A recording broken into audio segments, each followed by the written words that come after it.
Hi hello അസ്സലാമു അലൈക്കും. അപ്പോൾ നമ്മൾ ഇന്നത്തെ വ്ളോഗ് സ്റ്റാർട്ട് ചെയ്യാൻ പോകുന്നത് ദുബായിലുള്ള റിവർ ലാൻഡിലാണ് കേട്ടോ. അപ്പോൾ നമ്മളിതാ റിവർ ലാൻഡിലെ വിശേഷങ്ങളാണ് ഇന്ന് കാണിക്കാൻ പോണത്.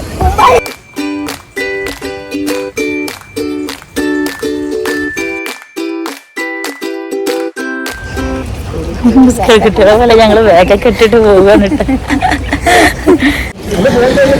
ഞങ്ങൾ കയറിയ പഠനം ഞങ്ങൾക്ക് പണിയിട്ടാ. ഞങ്ങൾ കയറാൻ വേണ്ടിയിട്ട് എൻട്രൻസിൽ അവിടെ ചെക്കിങ് ഉണ്ട്.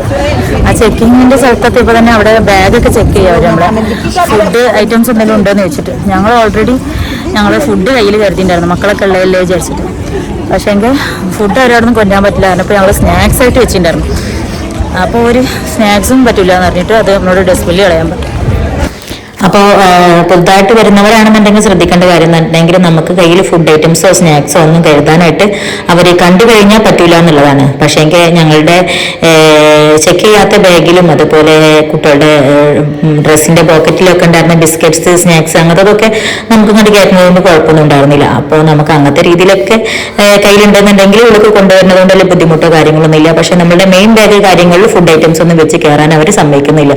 അവർ ചെക്ക് ചെയ്തതിന് ശേഷമാണ് കയറ്റിയിട്ടുണ്ടായിരുന്നത്. ഞങ്ങളുടെ കയ്യിലുള്ള ഒരു ബാഗ് ചെക്ക് ചെയ്ത് അതിലുണ്ടായിരുന്ന ഫുഡ് ഐറ്റംസ് ഒക്കെ മാറ്റാൻ പറഞ്ഞു. പക്ഷേ എങ്കിൽ മറ്റുള്ള ബാഗിലൊക്കെ ഉണ്ടായിരുന്നു കേട്ടോ. പക്ഷെ അതൊക്കെ ഞങ്ങൾ കയറിയപ്പോൾ വലിയ പ്രശ്നങ്ങളൊന്നും കണ്ടുമില്ല.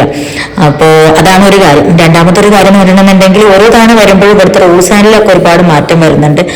നാത്തൂനും മക്കളൊക്കെ മുന്നേ ഇവിടെ വന്നിട്ടുള്ളതുകൊണ്ട് തന്നെ അവർ പറഞ്ഞിട്ടുണ്ടായിരുന്നു ആദ്യത്തെ തവണ അവർ വന്ന ടൈമിൽ ടിക്കറ്റ് ഉണ്ടാവില്ല, നമ്മളുടെ എൻട്രി ടിക്കറ്റ് ഇവിടെ കൊടുത്ത് റെഡീം ചെയ്തിട്ടുണ്ടെങ്കിൽ നമുക്ക് അവിടുന്ന് അതേ എമൗണ്ടിൽ ഫുഡ് കാര്യങ്ങൾ ഇവിടെ അവർ പ്രൊവൈഡ് ചെയ്യുന്നുണ്ട് എന്നുള്ളത്. ഇത്തവണ അതൊന്നും ഇല്ല കേട്ടോ. ഇനി ഇതാ അവിടുത്തെ മെയിൻ ആയിട്ടുള്ള ഹൈലൈറ്റ് പറഞ്ഞിട്ടുണ്ടെന്നുണ്ടെങ്കിൽ ഒരു ആർട്ടിഫിഷ്യൽ ആയിട്ട് ഉണ്ടാക്കിയിട്ടുള്ള വലിയൊരു റിവർ ഉണ്ട് കേട്ടോ. ഇതിപ്പോ അതിന്റെ ഒരു ഭാഗം മാത്രമാണ്. ഇതിന്റെ മുകളിൽ കൂടെ വലിയൊരു ബ്രിഡ്ജും വരുന്നുണ്ട്. അതിന്റെ മുകളിൽ കയറി കഴിഞ്ഞിട്ടുണ്ടെങ്കിൽ നമുക്ക് ഈ റിവർ ലാൻഡിന്റെ അപ്പുറം ഇപ്പുറമുള്ള ഭാഗങ്ങൾ മൊത്തത്തിൽ കാണാനായിട്ട് പറ്റും. ശരിക്കൊരു യൂറോപ്യൻ ടച്ചാണ് കേട്ടോ അവിടെ മൊത്തം കാണാനായിട്ട് തന്നെ. ദുബായിലെ യൂറോപ്പ് എന്നാണ് അത്ര ഈ ഒരു റിവർ ലാൻഡിനെ അറിയപ്പെടുന്നത് തന്നെ. ശരിക്കും ഇതിന്റെ മുകളിൽ കയറിയിട്ടുണ്ടെങ്കിൽ നമുക്ക് സൺസെറ്റ് ഒക്കെ നല്ല ക്ലിയർ ആയിട്ട് കാണാൻ പറ്റും. ഒരുപാട് ഫോട്ടോസും വീഡിയോസും ഒക്കെ എടുക്കാൻ പറ്റുന്ന ഒരു അടിപൊളി സ്ഥലമാണ് കേട്ടോ. ഈ ഒരു ബ്രിഡ്ജിൽ മൊത്തം ഫോട്ടോ എടുക്കാൻ വേണ്ടിയിട്ട് ആൾക്കാർ നിറഞ്ഞിക്കണം കേട്ടോ. കാരണം ഇതിന്റെ അപ്പുറം ഇപ്പുറം വന്നിട്ട് കാണുമ്പോൾ നമുക്ക് ഫുള്ളായിട്ട് ഒരു യൂറോപ്യൻ കൺട്രിയിൽ ചെന്ന ഒരു ഫീലാണ്.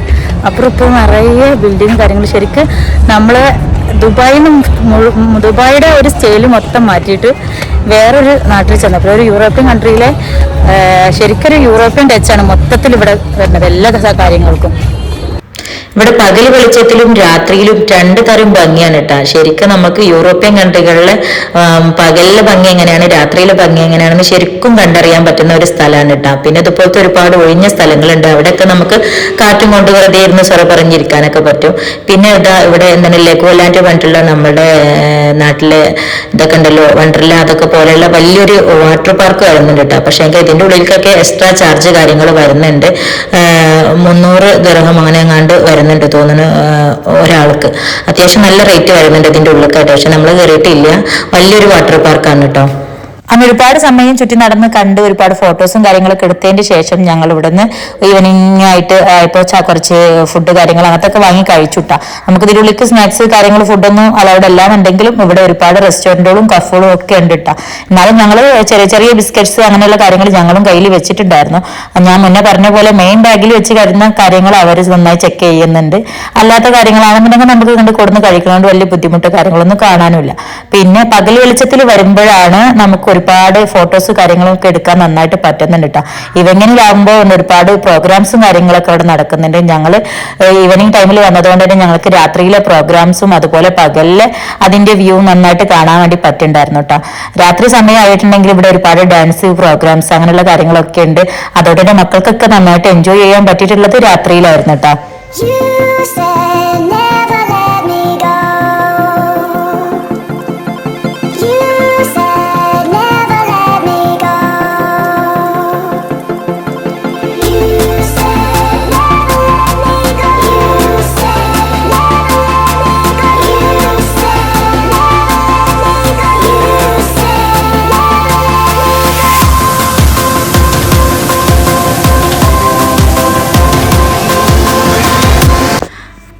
കുറെ ടൈം അവരുടെ ഡാൻസും പ്രോഗ്രാംസും ഒക്കെ കണ്ടുകൊണ്ടിരുന്നു. രാത്രിയിലാവുമ്പോഴാണ് കേട്ടോ കൂടുതൽ ഇവിടെ പ്രോഗ്രാംസും കാര്യങ്ങളൊക്കെ വരുന്നത്. പിന്നെ മക്കളായിട്ട് വീഡിയോ എടുക്കാനും ഫോട്ടോ എടുക്കാനും ഒക്കെ പറ്റുന്ന രീതിയിലുള്ള ഒരുപാട് കുട്ടികളെ അട്രാക്ട് ചെയ്യുന്ന രീതിയിലുള്ള സംഭവങ്ങളൊക്കെ അവിടെ ചെയ്തു വെച്ചിട്ടുണ്ടായിരുന്നു. അപ്പൊ ഞങ്ങൾ അവിടെ നിന്നിട്ട് കുറെ ഫോട്ടോസും കാര്യങ്ങളും വീഡിയോസും ഒക്കെ എടുത്തു.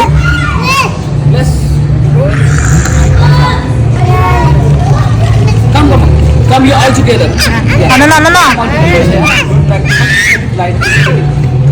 പോയി ഒന്നടി പബ്ലു ആറ്റ് പോയി നിൽക്കാൻ അവിടെ.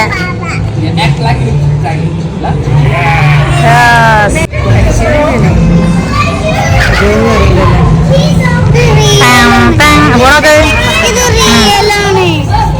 അത് അതിന്റെ ഉള്ളില് മനുഷ്യനായിരിക്കും.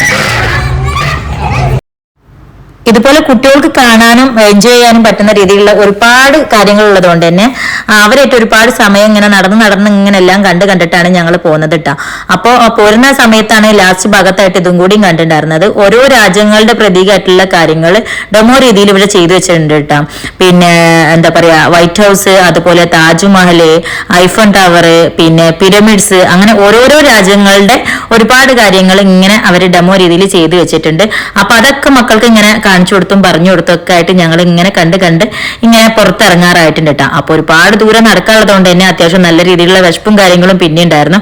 അപ്പൊ അതുകൊണ്ട് തന്നെ ഇറങ്ങുന്നതിന്റെ മുന്നായിട്ട് ഞങ്ങൾ ഫുഡ് കാര്യങ്ങളും കൂടി കഴിച്ചിട്ടാണ് അവിടെ നിന്ന് ഇറങ്ങിയിട്ടുണ്ടായിരുന്നത് കേട്ടോ. പിന്നെ ഫുഡിനേക്കാളും നമ്മൾ ഇവിടുന്ന് ശ്രദ്ധിക്കേണ്ട ഒരു കാര്യം എന്ന് പറഞ്ഞിട്ടുണ്ടെങ്കിൽ വെള്ളമാണ്. അപ്പൊ നമ്മൾ പകലിലും രാത്രിയിലും ഫുൾ റിവർലാൻഡ് വിശേഷങ്ങളാണ് കേട്ടോ അപ്പൊ അന്ന് കണ്ടത്.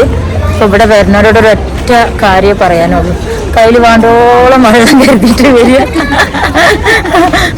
പ്രത്യേകിച്ച് മക്കളും കുട്ടികളൊക്കെ ആയിട്ട് വരുന്നവരാണ് വെച്ചാൽ ആവശ്യത്തിലപ്പുറം വെള്ളം കരുതിയിട്ട് വരിക. ഇവിടെ ഇത്ര പോകുന്ന ഒരു ബോട്ടിൽ വെള്ളത്തിന് $10 ഇപ്പം വരുന്നത്, 10 ദിർഹ വരുന്നത്.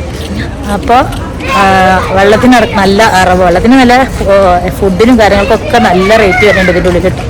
പ്രത്യേകിച്ച് വെള്ളത്തിന് നമുക്കൊരു മുറുക്ക് വെള്ളത്തിന് 10 ദിർഹം എന്നുള്ള ലെവലിലാണ് ഇവിടെ വെള്ളത്തിൻ്റെ പൈസ പോലും കണക്കാക്കുന്നത്. അപ്പോൾ അതുകൊണ്ട് നമ്മൾ കൈ നിറയെ പറ്റുമെങ്കിൽ ബോട്ടിൽ വെള്ളം കരുതിയിട്ട് വന്നാൽ ദാഹം തീരെ കുടിച്ചിട്ട് പോവാം. അപ്പോൾ നമുക്ക് ഇന്നത്തെ വിശേഷങ്ങൾ എത്രയാണ്. അപ്പോൾ നമ്മൾ അടുത്തത് ഇനി എന്താണ് എങ്ങനെയാണെന്നുള്ള വിശേഷങ്ങളൊക്കെ ആയിട്ട് നമ്മൾ അടുത്ത ദിവസത്തിൽ വീഡിയോയിൽ കാണാം.